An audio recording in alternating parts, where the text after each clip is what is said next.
All right. I'm wearing the t-shirt. I've got an SMLE, but it's not.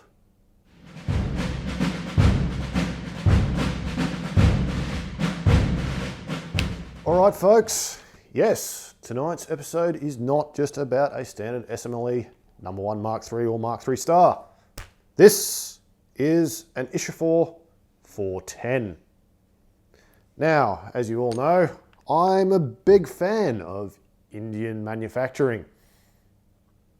Those of you who may remember my runs at the World War I match over with Ian and Carl on in-range a couple of years back, that gun had some very, I think I termed it, interesting manufacturing tolerances.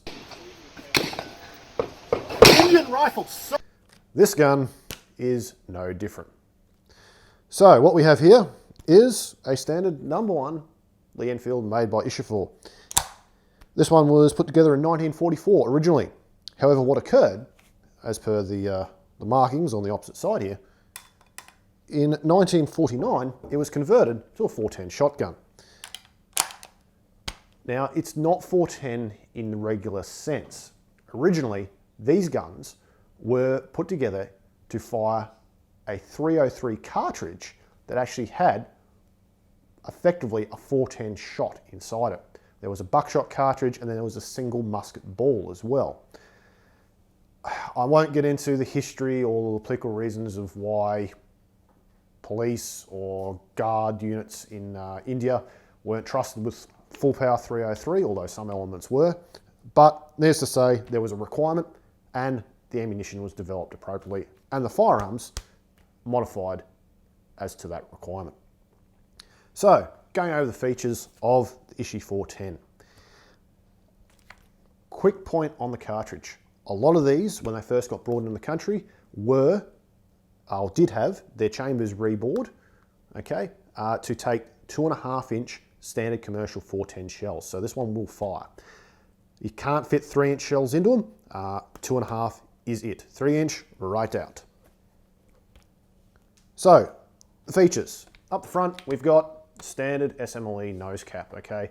Note the rather squared off ears. That was standard of Indian production. Bayonet lug. These things were fitted with bayonets. Standard 18 inches of cold steel, finest bayonet in the world. All your normal timber work until we get to the rear sight. Now, the rear sight is a little bit different. It looks the same, but what they've done is they've actually removed the slider button and pinned the sight at pretty much exactly about 200 yards. That is obviously calibrated to the 410 musket ball round that they were using. Buckshot would have an even lesser effective range than that. Smooth bore, round ball, I do not believe this would be particularly accurate to that sort of distance. But there is no adjustment whatsoever. What you've got is what you've got. Sights are standard SMLE leaf and U-notch arrangement, nice and shallow, although all the protective wings are still in place. This one, unfortunately, is missing the screw up the front on the bayonet lug, so don't go bayoneting any trees with it. Until we get down to the action itself. Now, you'll note that the magazine is conspicuously empty. What's happened is they've removed it and filled the void with a wooden plug. This one's actually been marked 2BN. I'm assuming it's 2nd Battalion. On top of the wooden plug, inside the action, is a steel bottom plate, okay? And that just allows you to easily drop the rounds onto the feed tray, so to speak, close the bolt, and you're in. One more quick note with the magazines. If you go across the 9-hole reviews, you will see that Henry runs a Ishapore 410 with a magazine, which I think it fed 3 rounds or so. Now, I'm led to believe through my research that that was not standard. I don't know whether that magazine was created or it was some very rare variant. However, the only Ishapore 410s I've seen have had the wooden base plug and a single shot only.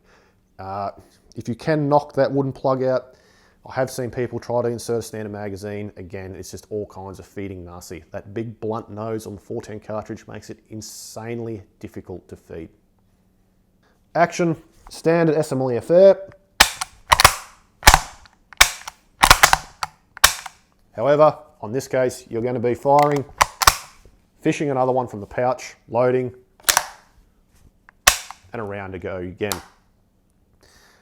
The finish is quite actually nicely blued. It hasn't been plastic or enamel painted over in any way, shape or form. Triggers all identical, safety the same, cocking piece, etc. There's some interesting unit markings down on the buttstock on this one. I have no idea what they mean. I've got to do a whole bunch more research, but it has appeared to have been stained back a little bit. And one thing we did note on this particular Enfield is that the buttstock is very slim compared to the Lithgow or my original Enfield, which is a little bit bizarre. It could be an Indian thing, or this may just be a particularly short buttstock. Who knows? Butt plate, brass, all that good stuff. So, question, where did we get it from? Well, this was one of our surprise buys out of the last Australian Oz Arms auction. So, Australian Arms auction. What we paid for it? Well, yep, it's all in the auction catalogue. The value on these is starting to go up. It's a unique piece. Is it entirely practical? Well, 410s are not particularly useful for most people, but it is fun, and that's what it's all about. So, if you're in the market for an SMLE, it's actually a single shot 410. They are out there. So check your local dealers, check your collectors. Australian Arms Auction is a place like that, and you too might be able to pick up something that's just a little bit different for your collection. Please like and subscribe, and we'll catch you next time around.